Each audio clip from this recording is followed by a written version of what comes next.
what's up, friendly neighborhood nerds? This is Judah Rad. I'm here with Robo Strange. Today, we are joined by Kyle Starks. You may know him from Sex Castle, Kill Them All, Rock Candy Mountain, Dead of Winter, Mars Attacks, and a whole bunch of Rick and Morty comics. How is it going, Kyle? It's going good, man. I'm stoked to be here. I have not talked to anyone in a year. I have not left my compound almost at all. So it's exciting to see other human faces. I'm glad you also survived the apocalypse. We're doing our best. As you can see, I've kind of like I've adopted my dash, and so is Robo. And looks like you're also rocking the facial hair too. So it's a nice, hairy bunch of guys. It used to be not gray. Literally 6 months ago. I'm just kidding. Longer than that. But... It's like one of those before and after meth pictures. Like, this is Sally after 5 years of meth, and it looks like she's like meth, 30 years not old. Not even once. I did like a sketch of myself or something. I can't remember what, and maybe like a birthday card. I can't remember. And I gave myself dark hair on top because that's how I remember it being. And my wife was like, "No." She's like, "It is all gray now, bro." And I'm like, "But a year ago." There was some dark up there. She's like, no. Yeah. That I would do that kind of stuff with pictures being taken of me. I'm like, something's wrong with your camera. Like, I have like a chiseled like jaw. And they're like, something's wrong with your camera. And they're like, no, bro. No, it's not that way. It's pretty chiseled though. I don't know about 3 years ago. Maybe it was like rock tight, but it's no, it's angling and lighting right here. And then it's contouring. Perfect. You're contouring with Sure. Yeah. We all do that. So, Rick and Morty. I'm gonna say something that's not surprising and it's not unique, and it's like it's gonna give like an eye roll to anybody listening to this. Like, of course you are, but I'm actually a pretty fucking huge Rick and Morty fan. But I'm not a fan of Rick and Morty fans. So I just want to throw it out there. But I'm a huge Rick and Morty fan. How awesome was that? Like, how awesome was that to do that? I mean, I loved it. It's funny. When I started on Rick and Morty, nobody knew what Rick and Morty was. I did a show in Tennessee where I sold nothing. And then they put it on Hulu. And a month later, I sold everything I had in the pre-show to a convention. So I was like, I remember doing this show in Tennessee. I'm totally blanking on the guy I love. It's Justin Roiland, Dan Harmon. Dan, yeah, okay. I haven't talked to anybody in so long. I love Community. Is one of my top 5. Like, I love Community, and I remember watching Community, and Chevy kicked him off, and he did Rick and Morty season 1. And I was like, I don't know about this animation, my boys. Hold that thought, by the way. I'm like, this animation looks kind of bad. I did it professionally for like 6 years, where I drew like that. But I love Dan Harmon. I finally watched it. I still smoke cigarettes then, so it was quite a while ago, and I sat on my porch and watched the entire. They put it on Adult Swim for free, season 1, and I was like, well, I might as well watch it. I love Dan Harmon. I got nothing else going on. I smoked a pack of cigarettes. I watched it. I loved it. I sincerely love Rick and Morty. I did an issue of Invader Zim for Oni. Neither one of us were into that. We were all like, this was not the one for me. I said to my wife, which is the only person, I was like, wife, I wish they would have asked me to do Rick and Morty, because I love Rick and Morty and I could hit home runs on it. And a couple weeks later, they did. So like, they're like, do 5 issues. Would you like to do 5 issues? And I'm like, yeah, I'd love to do 5 issues. Of course. Yeah. I ended up doing 40. So I've done more issues of Rick and Morty than there are episodes of the show. But yeah, so when I first started doing it though, and again, I love it. I think it's great. I think it's brilliant. I think it's smart. It does the things that I like to do with my own work, which is like, it seems like one thing, but it's really this sort of heartfelt commentary on like how we interact as human beings and how it's hard to be alive. So I'm doing these shows and no one's really buying anything. And I remember saying to my wife, I was like, man, this might've been like a mistake for me to involve myself so deeply with something that no one seems to care about. Yeah. And then it sold out. And then I went to Chicago a month later to do C2E2, and I sold that in a day. I brought everything I had. I sold that day, and I'm like, people like this. Like, people, this is like, it's insane. This is one of those good things, like sincerely good things that people are grasping onto finally. And people that like, oh man, it's so hyped up. Like, everyone's like, yeah, this is one of those things that people are talking about that is good. It's actually good. I love Rick and Morty, man. I love it. I am glad also to not be doing it anymore, because I'm very much the Rick and Morty guy, and that's cool. That's so cool. But it's be like, hey man, like, how about one of these other works I may have done that are also very good? And people are like, no, draw me a green dick with fucking rat legs. And I'm like, okay, here we go. we are gonna get it. We are gonna get into that. So I almost canceled the episode because I noticed that you've only won 2 Eisners. Hold on, I've only been nominated for 2 Eisners. Oh, only been nominated for 2 Eisners. Ladies and gentlemen, the MBs, that's the end of our show. No, just kidding. Just kidding. And yeah. I'll say this. I'll say that's bullshit. But they will never do licensed books. Are not like a cartoon book is not going to get nominated for an Eisner. I should have been. No joke. Come on. Assassination. I should have been nominated for, and at least one season, one year of Rick and Morty. I should have been nominated. If not both. I thought last year. I thought Assassination and Mars Attacks. I thought I'd be up twice, but they just don't like licensed. They don't like licensed books, and it is what it is. It is what it is. I think Sex Castle was pretty dope. Thanks, man. When I was reading that, I was getting like this like hardcore Snake Plissken vibe. And it kind of like gave me some nostalgia for wacky 90s action. Would you say you're a fan of that kind of movie? Oh yeah, Sex Castle is absolutely my love letter to 80s action movies. So Snake Plissken, there's a bunch in there. There's some pretty like I have a League of Assassins that's literally just 80s action stars with like plays on their names. Yeah, Sex Castle is my baby. Sex Castle started my entire career. I still think it's maybe my best book in terms of readability. Awesome. But that's how I got that's how I got Rick and Morty. It's because I got nominated. I got nominated for something to be funny in comics, and there's not very many of us. And so anyone who had a funny book, and I mean anyone who had a funny book, was like, "Wouldn't you like to write this one?" And I'm like, "No." Rick and Morty, I'm in. Let's do it. Yeah, that's right. So it has been optioned. So congratulations, right? Sex Castle was optioned by the Workaholics. It is there. It's donezo. That was so many years ago. So they renewed it twice. The Russo brothers wrote a letter to the head of Netflix and was like, "You should make this movie." And they were like, "Well, we just did Polar, and we're doing all these other comic book movies." They just did. I knew it was in trouble. So the Workaholics, you guys know the Workaholics. I knew it was in trouble because they made Game Over Man sort of at the end of the first option, which is an action comedy. And I went, "Oh, they were just like, we could do it ourselves and not pay this guy money." And you know, hey, fair enough. Everything I've done's been optioned, by the way. I don't want to brag about that. I don't want to be a little braggy boy. NBD. Cool. We'll get one out there.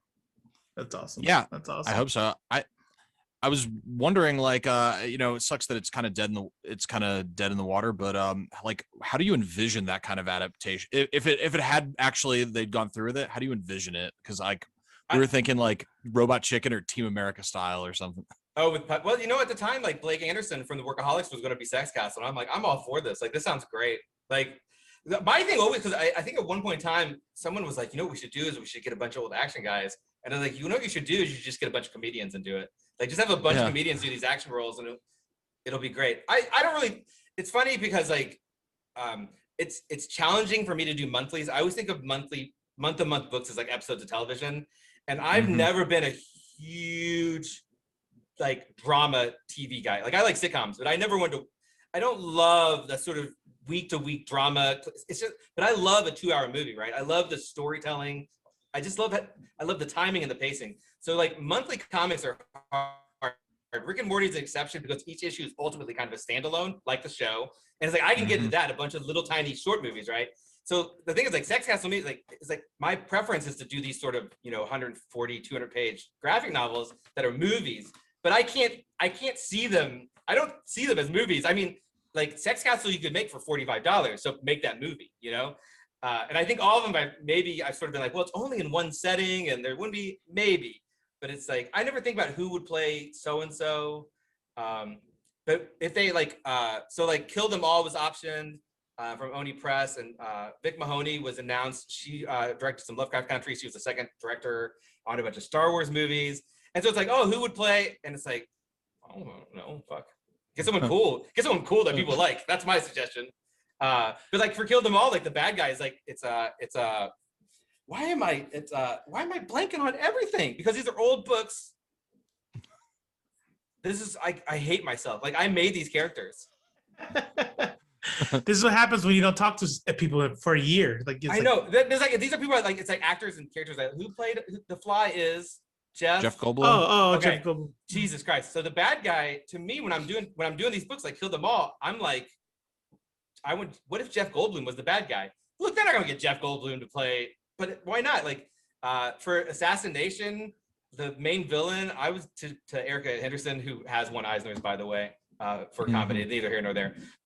She's not better than me. Maybe at drawing. She's definitely better than me drawing. She's way better than me drawing. She's pretty awesome at drawing. She's fucking amazing. But for her, it's funny because I'd be like, this character. I'd be like, in my head, this character is Dave Bautista. This character is this character. This character is this character. And I thought she would do it the way that I do it, which is like I'm actually drawing those characters. Like the main character to me, Rock Candy Mountain, I based him on Lee Marvin, and that way I kind of have an idea. But like you can't have Lee Marvin in a movie. That's a magic. That's comic book magic.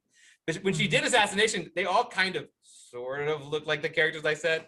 But I thought she would do it the way I did. That way it'd be like Wanted. You remember Wanted? And Eminem was like, "Yo, I'm in a comic book. Let's make a movie." That's what, like, to me, I'm like, let's do this thing, right? But I never think about casting. Someone did a casting on, if you look for it, a casting for Rock Candy Mountain that was really good. There's just like some, comic news site. I never think about it, man. I just want to tell stories, but I do think of them like I prefer a 2-hour chunk. I prefer to sit down and read something and be done, and you get the whole experience rather than. We live in a binge economy now, so it's different. But I'm 44, so my whole thing: if you read a comic, you have to wait a fucking month. Right? That's why a lot of people trade wait, and that's why it's like. And trade. I think the thing is, trade waiting's fine, though. As a creator, we would like for you to do both because we want your money. So if you could do both, that'd be cool. Right. But yeah, I trade wait because but I also I don't love ongoings either. It's just I want a whole story, and in the making of a whole story, I can kill it. Who cares? Because there's no more. It's their story. If the story is they die, and like there needs to be stakes and all these things. I could go on for literally hours. Okay. Just bullshit. The premise of Old Head is golden, by the way. Like it's for people watching, if you haven't read it, it's the NBA. They have it. Plus Dracula. Yeah. What's amazing is how cool it like the potential for coolness there is just so like is maximum. Let me ask you this: were you baked when you thought of that, or no, dude? You know what? I just started smoking weed again. I took a year off, which is crazy, and I took a long years off. It's been a long time. I should just be like, yes. So when people are like, where do you get your ideas? I don't have to go like, well, I'm weird. But the thing is always like for me, it's always for when I'm creating something, I want to make the thing that I want to exist in the world. And it's kind of a little sort of like Reese's Pieces. Like I kind of want to put a little chocolate on the peanut butter sometimes. Old Head was very much like I love the NBA, and I love. I can't remember the name of this movie either. Space Jam. No, I haven't talked to people in so long. They just remade it with David Tennant and that Irish actor. It's an old horror movie about Dracula. It's a vampire in it. I'm so dumb. I'm high right now. I'm not, but I wish I was, because then this would all be okay. What is the name of that movie? You're obviously talking about Twilight, right? It's not Twilight. Hold on. Let's do it right now. Oh, and David Tennant, vampire. I mistyped a lot of things. Fright Night.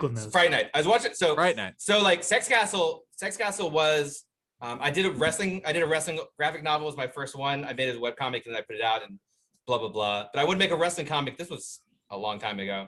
Not that long ago, I guess. It just seems long for me, like 7 years ago. And I did that as like my love letter to wrestling.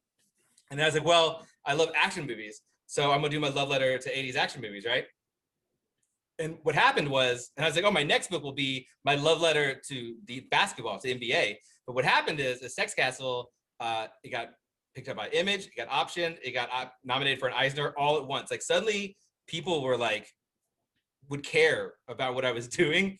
And my wife was like, so you're gonna have 2 books out in basically the direct market, and one's called Sex Castle and one's called Old Head. And she's like, that's stupid. And I'm like, that is stupid. Because then like my next book would have to be called like Dick Burger, or like I'd have to be like the dumb name guy forever, right? Yep. But I was also Ass Cheese, yeah. I was also like, this book, no matter what, will be weird. Because I was watching, so when I did Sex Castle, I remember I was watching Roadhouse, which I adore, and I was like, why aren't there more movies like Roadhouse? So I made it. But halfway through, I was like, you know what? Let's not shortchange this. Let's not make another Roadhouse. Let's make the best 80s action movies that's ever been made, right? So I did that. But for Old Head, it's like, man, at first I was going to do like a weird Wilt Chamberlain solving mysteries type thing. But I was watching Fright Night, and Fright Night's incredible. And it's a great sort of euphemism for sexual assault. It's like vampires are sexy babies. They just want to have fuck. It's not about biting. It's about fucking, baby. So that's my thing, is like, I wanted to do this sort of thing on masculinity, but also have it basically like Rasheed Wallace, like fist fighting Dracula and monsters. And so that's what it ended up being. I could not do that as my second book. I would not have a career. So, I did Sex Castle. I did Kill Them All, which was my love letter to 90s action movies. I did Assassination. I've done a bunch of things. And I was like, you know what? My dudes will trust me. I've built my audience, and they will trust me on this book called Old Head, about not about basketball, but basketball related in comics. And they didn't a lot. It could have done better. It'll be okay. But like, I made the thing I wanted to make. It's really good. I'm sure some publishers will put it out the next year. I'm sure they will. I don't even care. Names, I don't even care. No, they will. But yeah, it's a weird one. But yeah, I'm not high. You make the thing you want to make, like if you want to make Watchmen again, I mean, I guess you can. People are just gonna be unhappy with you. It's like there's already Watchmen. I don't want to make Watchmen. I want to make the book I'm about to book right now. My next book I'm about to start it's gonna be called Wrestle Heist. And here's what it's about: pro wrestlers doing a heist. Man, you got to make the stuff you want in this world. I'm sold on that. Yeah. And that's my thing. Like, I just want to make the things I want to make. I have a book we just announced with Chris Schweitzer, and Chris Schweitzer drew Mars Attacks for me, which is maybe my third best series. It's worth finding if you have a dad and you like violence. Mars Attacks is great. Chris Schweitzer is like America's best kept secret cartoonist. He's so good. And Skybound liked Assassination. And they're like, what do you want to do next? And me and Schweitzer had just seen Once Upon a Time in Hollywood, so this is a while back, and we were kind of into that, like that sort of like going through like TV shows that they kind of do a little bit. We were like, man, what if you did a thing where it's like you had a bunch of characters from a bunch of different. But anyway, he was like, hey, I have an idea for a show, for a comic. It's called The Six Sidekicks of Captain Karate, and I'm like, that title's stupid. I was like, what about The Six Sidekicks of Trigger Key? And he's like, yeah, and I'm like, yeah, and it's like, well, what is it? And I'm like, here's what it is. Here's what it is. So imagine if like Jackie Chan was a TV action star, right? Super kung fu action star, but he's also like the worst piece of shit of all time.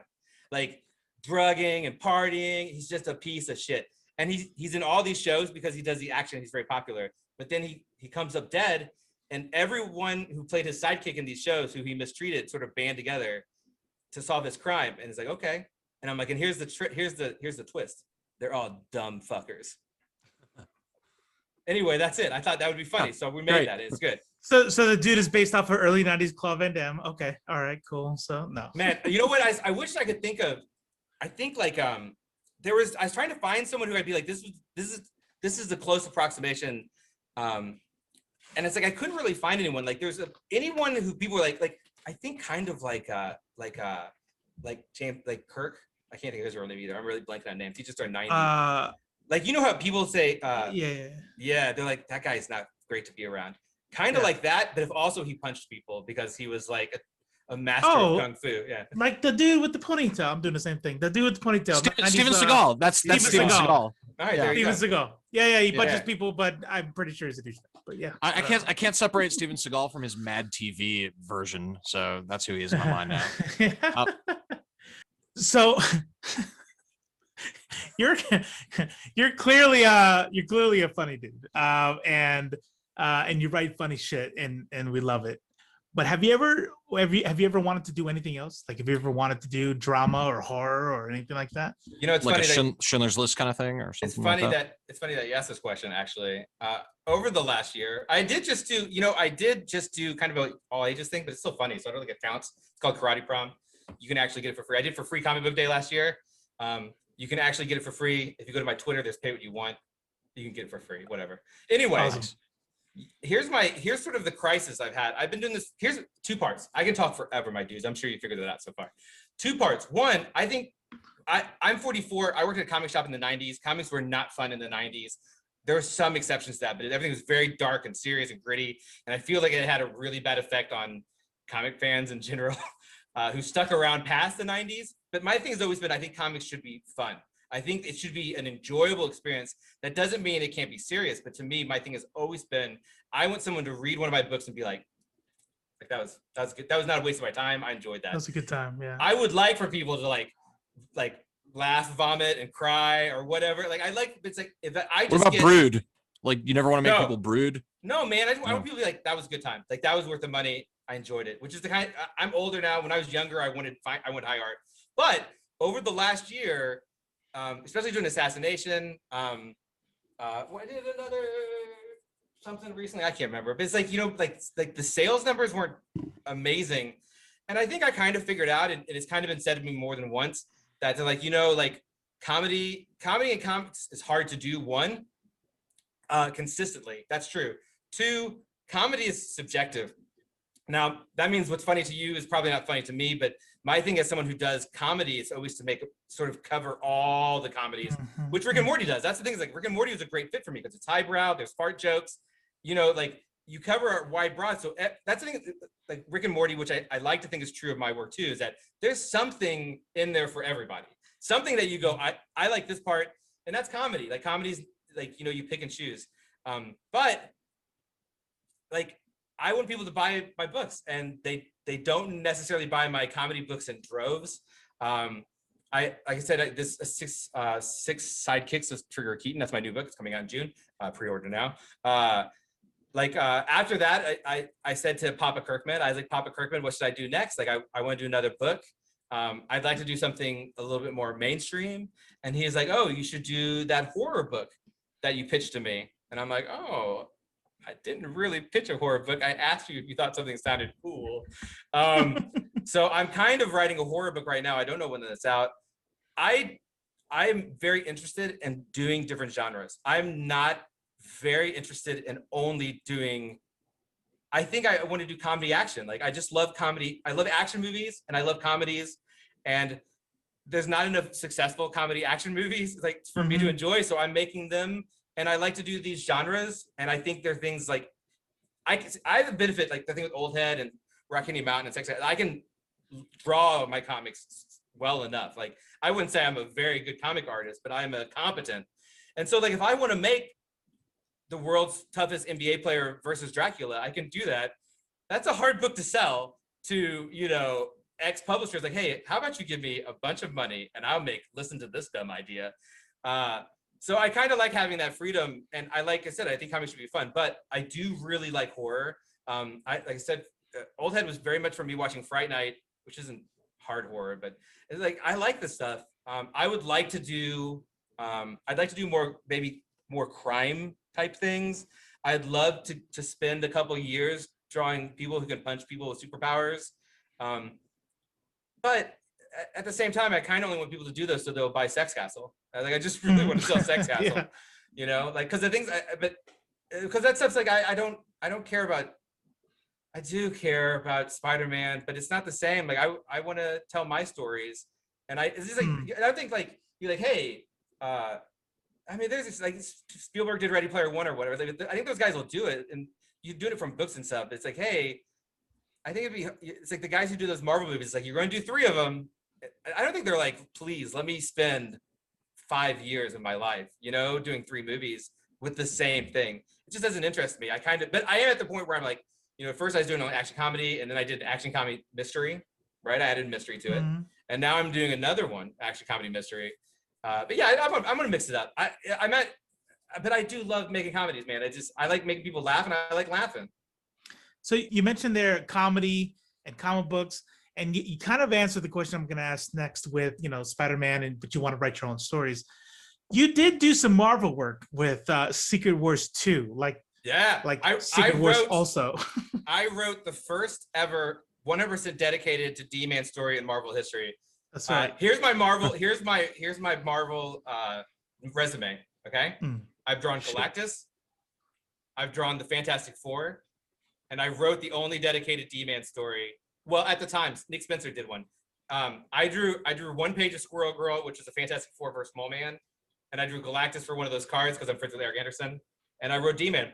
I would love to do D-Man. I like that's the type of thing. If I could do a character-driven comedy, but my kind of comedy, because like I feel like I could go out to D-Man at my link. He's a Grunwald made D-Man a really full character. Like D-Man made the U.S. agent costume. Did you know that? D-Man sewed the U.S. agent costume. shit like that. I love. Like he loved Captain America so much, he made a costume for him. He made his own costume because he loved Wolverine and Dino. Like I love that character, and the thing that turns me as a comedy writer off to big two stuff is that like D-Man. So D-Man quit hanging out with Captain America because he was rich. He was a super powered pro wrestler. He was the champion. He was loaded. If you read like the Grunwald Captain, he's flying them in his private jet around when they're trying to find Captain America. Homie's got money, and he went to live with these like not the Morlocks, but sort of like an underground group to take care of them. But what's the joke? D-Man's a homeless guy. Like that's Marvel's take on it, right? I adore West Coast Avengers, Great Lakes Avengers stuff. If I could do Great Lakes Avengers is probably the thing that let me take a go at that. But they made it. It's like a weird joke. Like let's make fat. It's just so weird. Like everything becomes like the lowest like common denominator, and it's like things can't be funny. They have to be like a weird joke character. So that's the thing is like if I could do something character driven, if I could do the Hawkeye, like the Fraction Hawkeye of D-Man, please let me have at it because I love those minor characters. Like a next wave kind of thing. Would you? Yeah, but it would be not as good. Well, but yeah, like give me 5 issues. Like, can I have 5 issues and let me do something? I would love to. But But that being said, you know, like I'm Chip Zdarsky's a friend of mine. Like, look at like I could be him, right? Like Chip Zdarsky was literally he's still making fucking jokes. Like he's still making dick jokes. But I think like that's like the horror thing's gonna be a really intense experiment. Horror like comedy is very pace based. It's about pace and payoff. So it's like that's the thing. It's like you know, Chip did Howard the Duck, which was kind of funny, and then after that, he did some like some of those Fantastic Four, like what if type things, right? Like on Civil, I can't remember. But anyway, like you have to kind of make your way up. That thing is crazy. That Chip is like the biggest name in comedy. It's so funny. It's so funny to me, and I'm sure it's funny to him too. But it's like it's to do comedy well. Like you have to think about things as real people, right? And that's what. There is a bunch of dudes who just want to see Wolverine cut somebody up, but I think more people are interested. I don't know if this is true of Wolverine anymore, but especially back in the day, is like, who is this person? Why is he so conflicted? Like, what's made him conflicted? What happens if you put this conflicted person into these bizarre situations, right? And the reason why is because you don't want to, well, he cut, the thing is that's you. You're this complicated person, and what if we put you into this bizarre situation? That's what interests me. I know Sex Castle for sure. In almost every one of my books, whenever something, I always have sort of like, especially Rock Candy Mountain, his sidekick Slim is really, it's just a normal, it's what you call an entry person, right? Whenever something really crazy happens, I like to have a character go, well, what the fuck was that? Because I feel like that's what I would say, right? Like someone needs like, what do you like? When someone's like, what we're gonna do now is we're gonna kill all of them. The person who works at the laundromat should go, what are you talking about? Like, what the fuck? I love that, and I feel like that sort of normal person reaction to these insane things is what interests me about superhero stuff. So you can't put that normal person in. It happens a lot, and almost no one likes that character. But I think that to make those characters character driven, Hawkeye, Vision, in a way, King's Vision, those things are more interesting. I think Rosenberg's doing a lot of it now too. I like a lot of it. I think Cates does it too. Chip does too. It's like you want to interest the human part, but that's what interests me more. I feel like Bendis kind of started that style. He started, yeah, and now he's gone. Yeah. I don't know. He's got it figured. I think Bendis is like I'm not gonna say he's like the Stephen King of comics, right? He's figured out his this is how you do it, and I'm gonna do it, and I'm gonna have fun with it. But it's kind of the same. I want to see you write Cosmic Ghost Rider. I think that would be like a good pairing. I'm gonna email Donnie right now. I'll be like, Donnie, this guy said, can you hook it up? He'll be like, no, he'll say, my baby. He's already let other people do it. He'll be like, yeah, sure. I'll tweet at him and you can see if he even responds. Okay. Do it. Sounds good. So just kind of a little off topic. What's the most disgusting thing you've ever eaten? The most disgusting thing I've ever eaten? Yeah. All right. So this is 2 parts. Do it. One, I started smoking when I was 14. So I don't really have like really good, like a really great palate. And because of that, I kind of hate food. And now I'm lactose intolerant and I'm diabetic. So not only do I not really enjoy eating, I can't eat anything.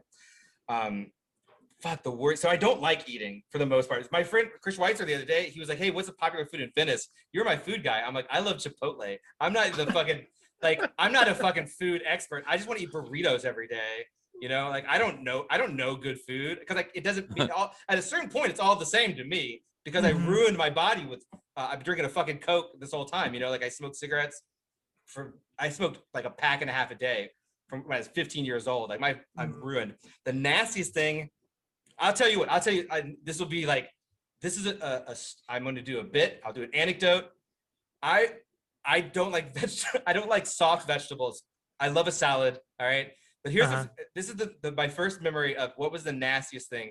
I remember when I was like 16 or 17, my dad worked second or third shift, so we never saw my dad. My mom was always cooking, and we were like, you know, kind of white trashy. So we were like a lot of mac and cheese, you know what I mean? Like a lot of shit. Like not a lot of vegetables because vegetables are expensive. And I remember, you were smoking at 14, so we get. Yep, yeah. It's all in my head. Yeah, yeah. I look like Ryder Strong from Boy Meets World. And I remember we made something like my dad loved Brussels sprouts. So there's Brussels sprouts, but it's the kind you like they're in the bag with all the cheese. The mushy sprouts, the mushy Brussels. Yeah. Mushy. And I had to be like still like maybe not 16, maybe like 15, but I was still young. And my dad's like, you want to eat one of those? And I'm like, no, thank you. Those are little fucking brains covered in cheese, and I don't want to do it. And my dad who's like 6'2", like 300 pounds, is like, you're gonna eat that fucking thing. And I was like, okay. Okay, Dad. And I put it in my mouth. I hate it immediately because it's mushy and it's all texture based. And I took a bite and I spit it out. I was like, fuck this. And that's the most ashamed my father's ever seen of me. Like the most ashamed but and I was like, all right, well, I guess I'm not a man. But I did not like that. I'm sure like just today, I keep a spoon next to the coffee, right? I have two daughters. Okay. They're 11 and 13. And I woke up kind of late, and my youngest daughter likes to have 10 o'clock. She calls it first lunch at 10 o'clock. Once it turns 10 o'clock, she can have first lunch. Yeah. And so I made my coffee. I'm on I go to get my second coffee. I pour the last of the coffee in. I only get 2 coffees because my wife likes these big mugs, right? So she gets all the coffee. So anyway, but now I'm a little bit more awake because I've had my first coffee. So I put my Splendas in, and I pour my coffee, and I get the spoon that I keep by the coffee, and I stir it up. And as I pull it out, there's something on this spoon. What? And so I kind of touch it. What the fuck do I know? I'll tell you what. I'll tell you what. It's not. It's not yesterday's just coffee. Yeah. Dried up coffee. I don't know what it is. It's some sort of something. And I was like, my youngest daughter like made her lunch using my spoon, and then just sat it back down, right? Bree. Yeah, you gotta clean the spoon between each use. Yeah. Did I drink the coffee? Yeah, it was the last of the coffee. No, yeah, of course. Right. I thought your Brussels sprouts was gonna go different because I did that to my son with mushrooms, and I was like, you will eat it, and he's like, I can't, and then like gets the spoon up and do this dry heaving thing, which you know what, a smarter person would have stopped there. I may have done some like, yeah, well, I'm like, you will eat that, stop it, it's in your head. He's like, okay, and let's just say that it ended up everywhere after it went down first. Yeah. Oh yeah, everywhere. Wow. I was like, oh, okay, well, and you know, I couldn't even get mad. I was like, I'm an idiot. I'm sorry. That was the thing is you have to understand is that I'm way tougher than your son. Oh yeah, no, that's for sure. Yeah, mushroom. You know what the thing is? I like mushrooms. I like mushrooms. I love mushrooms. I found in my adult, especially when I was diabetic, I had to stop being so like just not eating vegetables, which I'm not proud of. I mean, it's moderately funny, I guess. But I like a crispy vegetable. I don't like a mushy vegetable, and it's all steamed vegetables are disgusting. Period. Dot. Yeah. I see, none of that stuff bothers me. I could eat anything except like the one thing is Kraft singles, like cold Kraft singles makes me gag, and it's because I have a bad memory from it. Yeah. Cheese? You know what? Because it's oil. It's just an oil slice is what it is. It's just distasteful to me. And I remember, I'm not going to say it here because it's so gross, but I just have a really bad memory of it that comes back every time I even see one. So that's we got those slices back. We were giving them to the dogs for some reason. Like we were giving them to the dogs in the streets. And I ran out of my grown-up sliced pepper jack cheese. I like to put in my sandwiches, you know? Oh, nice. And I was like, I ate it. I ate these when I was a kid. I'm sure. No, they're fucking nasty, dude. They're really nasty. Yeah, they're not good. They're not good. Give it to your dog. Don't give it to the dog. Okay. All right. Yeah, right. You've been locked away for a year, so Yeah. just to kind of wrap this up a little bit, what have you been nerding out on? Like, what is keeping you sane since it seems like you've been quarantined? Oh my gosh. Not work related. Yeah, I'm never prepared for this because I go through media so quickly and then I forget about it. But I try to really consume everything. So it's like, what was the TV show I really liked this year? I can't remember. I'd have to go back and look. They had that one dude from The Thing, and yeah. I don't think there's any live. I'm trying to watch more manga, but I'm not enjoying it. But I'm really interested in how other cultures tell sort of the same stories that we like to consume. That's Rock Candy Mountain came because I was watching a lot of Asian kung fu movies. I'm always ready because I always wait for people like, what's your favorite comic of the year? And I'm always like, fuck, I can't remember. The best comic I read last year was definitely Pulp by Brubaker. Oh, hell yeah. I feel like there's a lot of comic book industry metaphors in there, so I might have a bias, but I think Pulp was the best thing I read. I'd have to look, man. You know, I'm gonna tell you, this last year was I'm well suited for this industry in that I'm perfectly fine sitting here and working for 12 hours a day. I don't need to go out. I don't want to go out. I used to go to conventions afterwards. It's like, let's go to BarCon. And now it's like, let's go to conventions afterwards. I'm going to go to my room and I'm going to take my pants off.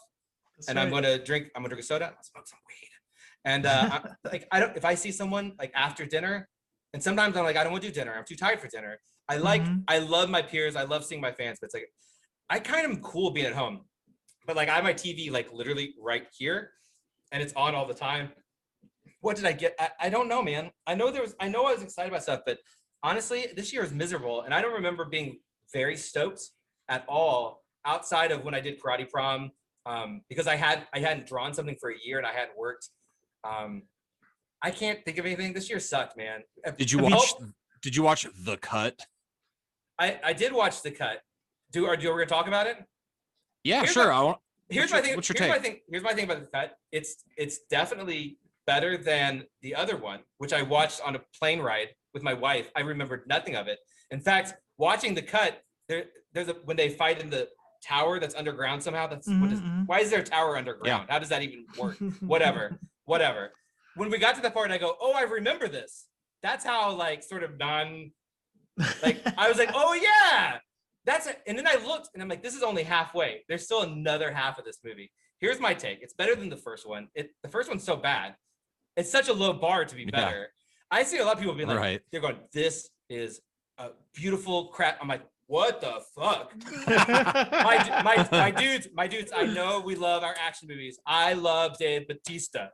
I love them. But these aren't like, go watch, like, check out, I don't know, Wes Anderson. Watch some Wes Anderson movies. They're not even that, like, Wes Anderson isn't even like, but like action movies aren't supposed to make your ass fall asleep, you know? Yeah. But I did think it was better. I was really stoked about the throwback characters like the Thunder Arms and Magic Bow, who's also in the Dungeons and Dragons cartoon. So that's cool. That's a cool thing to ref. Like I was like, it's fine. Why does Darkseid have such a snoot on him? That nose is bonkers. Did you guys catch that? It's like a hang down. I didn't get that. But I thought it was fine. I thought it was fine. It literally took me 8 hours to watch a 4-hour movie, and I didn't enjoy any of it. I didn't go whoa, like ever. Yeah. But you know what? It is better. But listen, I know this was a joke for 300, and I know everyone's like, oh, Snyder, but it's true for this movie, right? If he took out, and I'll backtrack on this. If he took out all of the slow-mo, if he took out that 2-minute bit where Lois Lane just bought a cup of coffee, that would be $5. Thank you. And then walks out. And there's kids like slow-mo kicking a ball in the middle of a street in America. Okay. But not in America. Yeah. Okay. If you took out all the weird setups that don't set up anything and the slow-mo, it would have been a 3-hour movie, right? Like for real. Mm-hmm. Okay. So I as a storyteller though, I go, maybe he's doing all the slow-mo so that when we get to the action, it's like this, right? It's like hyper fast. I think I'm giving him too much credit though, right? That'll be $5. Thank you. Why did we watch Lois Lane buy book? with nothing happening. Also, listen, because I don't talk to anyone. It's fine. What's up with that fucking epilogue? They do it. I'm like, it's epilogue time. It sounds like it's like you tried to cram 90 other movies into it. The Lex Luthor thing. I'm like, oh, that's cool, right? Yeah. And then it's like we do the bit. It's like, oh, we're jumping. I like this. He's including like now we're jumping to the dream sequence from that other bad movie he made that never made any sense in that movie, and he's gonna try to make sense of it now, but it didn't make any sense, and it was fucking stupid. And legit, the Joker says he's giving hand jobs to Batman. The reach around, yeah.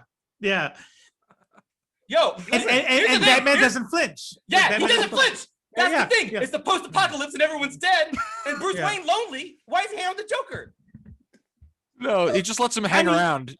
It's no judgment. It's really just in my head. Yeah, in my head, I said the same thing on our live show last week. Listen, I was like, is he being serious? Maybe that's not a joke. I'm just saying, it's just like, it's so weird to be like, and here is a super off-color thing amidst my like poetic monologue about humanity's darkness. Like, what is, anyway, like that when I get to the end of this movie, that feels like someone literally just doing cool for cool sake, and they throw in that thing that has no value, in my opinion. It doesn't set up anything because it's clearly either a far future, which means we all saw Star Trek series. We all know it doesn't necessarily happen in the far future. It didn't set up anything. The next movie is not Dark Timeline Superman. It's not called Dark Timeline Superman, right? Right. So it didn't set up anything. It's just Zack Snyder going, it's cool for cool sake, right? Mira has to carry water bottles around in the future apocalypse. Get it? Because she's the water lady. She needs the water. Hey, also, guys, reach around. Let me put the words "reach around" in this. Can I get? Hey, Warner Brothers. That's how crazy Joker is, though. You know. Cool. hey, Warner Brothers. It's me, Zack Snyder. Hey, I got an idea. What if the people on the internet want this? Twitter wants this bad. What if I redid? Are you listening? It's me, Zack Snyder. What if we re-edited Justice League? I did a new cut of it. They're asking for this. I think I can do it for $200 million. Good? Okay. Joker says, what about those reach arounds, Batman? $200 million. Super easy. Barely an inconvenience. Anyway, it was better than the first one, so I guess he was up to something. Yeah. I feel like the first one was love it or hate it. And this one is love it or, that was better than the first one. It's better than the first one. 4 hours, though. I feel the same. Like, dude, can we flash like unpopular opinion or something? I thought, what were the last two Avengers movies? It was Infinity War and then Endgame. Or am I backwards? Mm-hmm. Mm-hmm. I thought Infinity War was hella good. It set up so many things. We're gonna see the Hulk overcome the shame of being defeated by Thanos to save everyone with his fucking Hulk strength. It sets up all this dope ass stuff, right? Unpopular, like that, to do that fucking downer ending to me that I'm like, chef kiss. I'm like, fucking kill them all. You know, I'm clapping. I'm like, brilliant. The Russos are doing whatever the fuck they want. And then they made that next one, which is 3 hours of fan service garbage, in my opinion. Unpopular opinion. You know, we're gonna do that. It's gonna do sounds and everything. Matter of fact, I'm gonna do so much. We're gonna have a banner at the bottom. It's like banner at the bottom is go like, we do the opinions expressed on this show. Sure. Here's the thing: when people are like, those movies are beautiful. I want to watch them over and over again. They're 3 hour long movies, my guys. They're not so good to watch again. Neither one of them. You do it. Hold on. I fucking love Endgame. I will not back down. No, that's fine. Because I love your work. Listen, people are allowed to like what they want. But are you like, well, I'm kind of bored right now. I should give up another 3 hours of my life to watch Hulk wear glasses again. I'll be honest with you. I love the shit out the movie, but I've never watched it without being like to prep for another Marvel movie. See, and that's what I'm saying is like the reaction to Endgame was the same reaction to Justice League, where people were like, this is a beautiful masterpiece. And I'm like, people love to watch Godfather. They love to watch Godfather over and over. It's a beautiful piece of craftsmanship, right? That's not these movies. Godfather. Yeah, it's just like a weird take. And I think someone asked me. And I was like, it's like a lot of it is, such a big group of people were like, we want these things and we want them good. If they're a little bit good, if they get what they want, then that's all it takes. The bar is here. So I think it's a symptom. So this is a while ago, we talked to Fabian Nicieza, he was on our show, and he had words that he used. He said that comics and superheroes specifically went through a fake maturation is what he described it as in like I'd say the 90s. And I feel like this is kind of a symptom of that, of like, you can't just make a superhero movie anymore. Now it has to be a brilliant superhero movie. Like, Christopher Nolan sort of doubled down on that as well. But you know what I'm saying? I think the thing is that, okay, I think yes, sure. But I think also it's like, how old are you guys? I'm 40. Okay. 34. So you remember being 18, and if you had X-Force number, I don't know when it came out. If you went to fucking high school with fucking the first appearance of Cable, X Factor, you're gonna get your ass beat. Maybe. Right? No, I'd get it beat up. Yeah. Not beat up, but people would be like, "Look at this fucking nerd." Okay. That's right. And that's listen, right. that's fine. And we just accepted, like, we like this thing. You guys don't. It's not for everybody. It's cool, and that's how I am. Look, you guys like the shitty in-game movie. That's fine. You can like whatever you. No, I'm just kidding. But the thing is, like, for us, we've spent sort of a whole life being like, it is what it is. We like it. But these are mainstream normal people do not want to be embarrassed. It has to be good. Otherwise, what they like is bad. I love pro wrestling, guys. I love pro wrestling. It's not high fucking art. All right. Right. Part of why I love it is like, not because it's not high art, but because it knows what it is and it's finding what it is. And superheroes are. And like pro wrestling, though, to a lesser extent, you're able to tell big stories, small stories. And let's say like pro wrestling, every story has to be resolved with a fight, right? Okay. Everyone's doing cool things. Like, these are the basis, but it's like, that's why, like, if you overcome, to me, both of these media, if you rise above those limitations placed, weird costumes, laser vision, like, what an achievement. That's true. That's high fucking art, right? But comics know what they are. I think a lot of it is like, these people who want to love Justice League, even though they've never read the comics, or they're not buying a trade, they're buying a trade of something maybe once a year. They're not like, they don't care. They just want more of this thing, right? Which is the movies, because movies are easier to consume than comics. They cost less, for fucking sure. There's all these X's, right? But it's like, don't you think, like, they don't want to be like, well, I guess we kind of like that shitty thing. Like, it's cool, like that shitty thing. You can like whatever you want. It doesn't matter if it's good or bad. But if you go, it's fucking, if you go, I like this thing, it's good. That's Endgame's fucking good, okay? I just want to just go. Here's what I'm gonna do. I'm not gonna do it, but here's what I should do. I'm gonna rewatch Infinity War, and I'm going to, as a writer, right? I'll be like, these are all the things they set up that should be in the second one that they didn't do. They just disregarded completely. And you're gonna be like, it would have been way better if they did that instead of weird time travel stuff. Can I say something? And we can edit this out. I think you should be a content creator. You know what?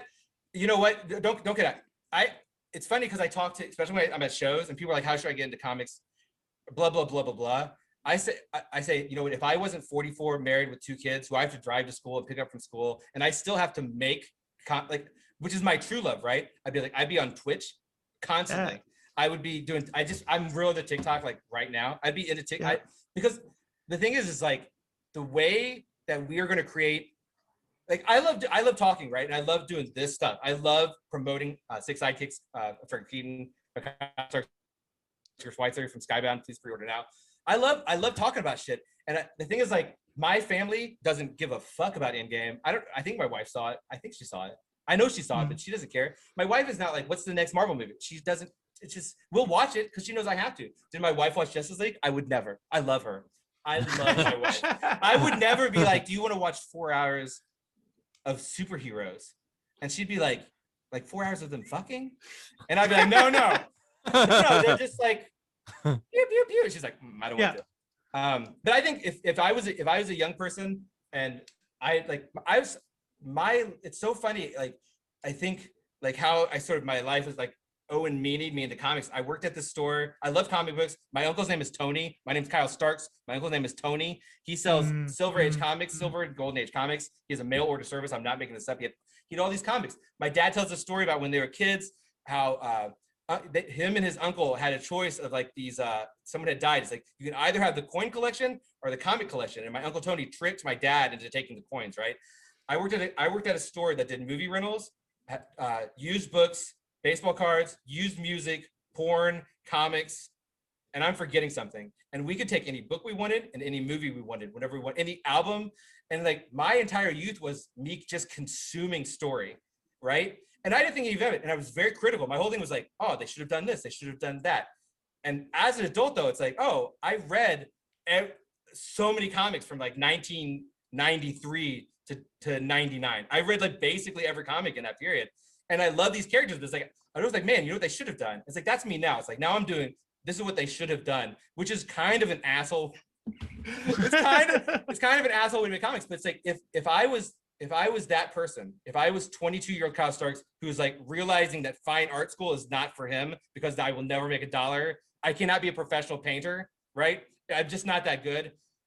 If that was me today, I would be on all this stuff and not to be doing, I don't know what, maybe I would be doing bits. I don't know, but like, that's modern. Like, that's how you should be doing it. I wish I had time to do a podcast. I just don't.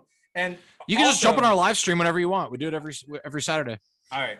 It's definitely not your age. If you don't have the time because you're swamped, then that's different, right? No. What I'm saying is though, is like if I was 28-year-old me, who was just without going the to bar, family and the career, yep. And or if I was just like, because like if I was just like, I love making comics, and now I'm gonna jump on Twitch for 2 hours, and I like on my Patreon I do Google Hangouts, and I think like I talk about industry, and on my Patreon I will talk shit about everything because those guys aren't going to call me out. Thank you, my Patreons. Also Sticker Club, they get stickers now.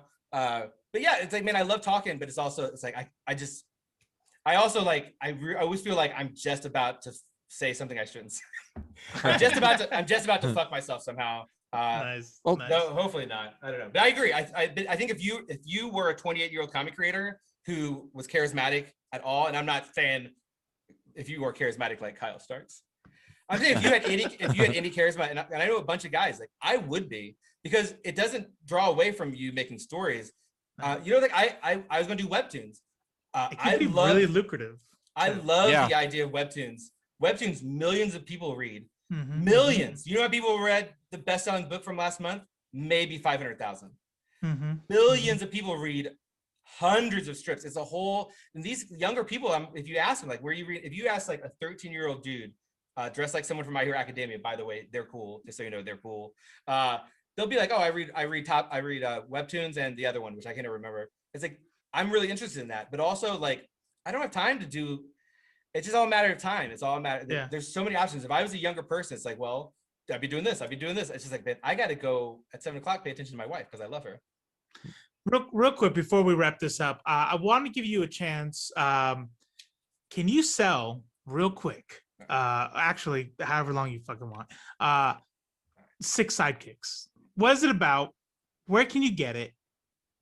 Don't rush through it if you don't want to. I want to know about this story. Right.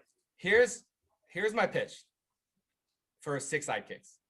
Basically, it's Knives Out meets Once Upon a Time in Hollywood. It's a bunch of charming dummies solving a mystery that sort of goes through Hollywood. There's a lot. When I did Assassination, Assassination is about the world's former greatest hitman hiring the world's current greatest hitman to be his bodyguards. And to me, it was like this great sort of murder mystery action. But by the time what you start, well, all my stuff I like to have it be more than just what it's about. But it ended up being really the story about friendship, especially between Dave and the character named Fuck Tarkington. I named the character Fuck Tarkington. And a lot of people were like, I love this friendship thing. And it's like, man, I love friendship. I love friendship. So I was like, so a lot of this mystery is about these outcast kid actors and how they sort of find their own family, but at the same time, they're trying to solve this murder of a guy nobody likes. And also there's a stuntman war, which is a war with all the stuntmans. Sounds great. Yeah, I'm all about that. Comes out in June. I don't know if you can pre-order it today. It's from Skybound. It's by me, Kyle Starks, and Chris Schweitzer. Skybound's great. That's from Papa Kirkman. You guys, everyone loves Papa Kirkman. And I assume you can pre-order it now because June's like almost 3 months away. I don't know. You pre-order it though, because you got to pre-order it. You have to. People think they don't have to. The 6 sidekicks of Trigger Keaton. People think they don't need to pre-order things, but it really helps. Yeah. Yep. If you want to be able to support the industry and get definitely these things check that out. If you're like, man, I wish my comics were fun and they weren't mega serious. Like the thing is, like, I'm like, they're fun, but they're not silly. It's not silly. because it's a murder mystery. It's like Knives Out. I feel like those are the two that, like, man, I really like. I love the tone of those two things, and we kind of combined them. But my characters are all, like I said, charming dummies.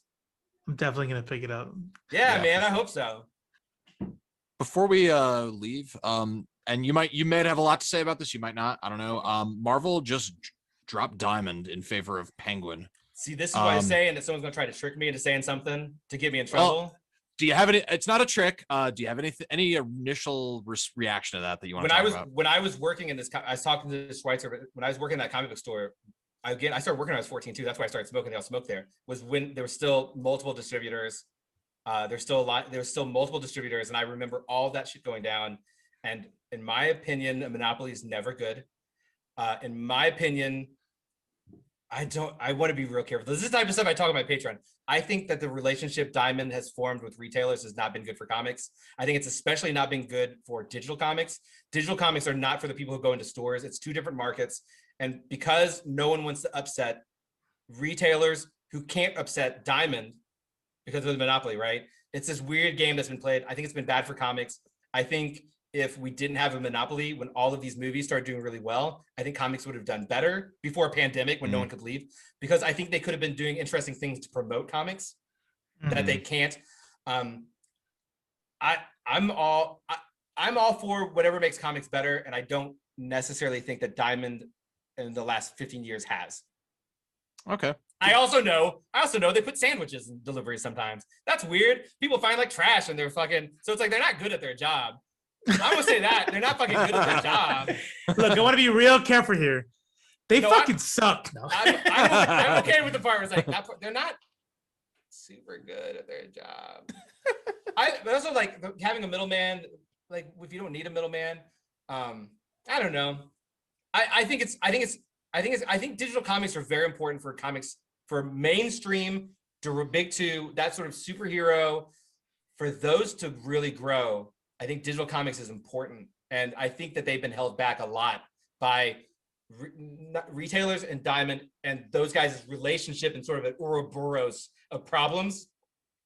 So hopefully those guys sort of not having that middleman, like maybe they'll try stuff, and then the retailers will be like, well, we don't like that.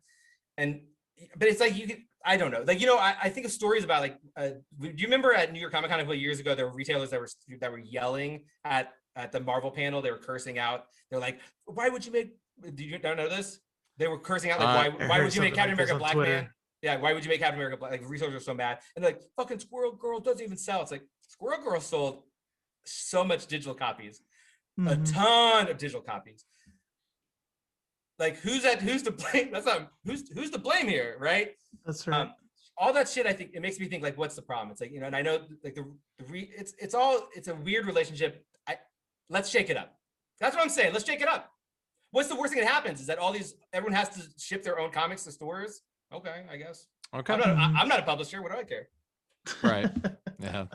Oh man, don't be mad at me. Nobody be mad at me. We're good. We're good to go. Ladies, gentlemen, envies, that is Kyle Starks of Rick and Morty fame and Sex Castle and 6 sidekicks. One more time. 6 sidekicks of Trigger Keaton coming from Skybound in June. Go get it. Pre-order. Support your comics. Support your local comic store. And don't forget to. We're almost done. Follow me. Almost out of here. You gotta follow me. I'm at the Kyle Starks everywhere. It's easy. Yeah. That's easy. At check out my Kyle Starks, one word. The Kyle Starks. And if you want to be in the circle of trust, check out this Patreon and get stickers and stuff. All right, we're out of here. That was the longest outro ever. See ya. Peace. If you want to hear interviews from industry pros, get first looks, and have access to endless comic content, wake up. Please wake up. You're in a coma. Your mother misses you.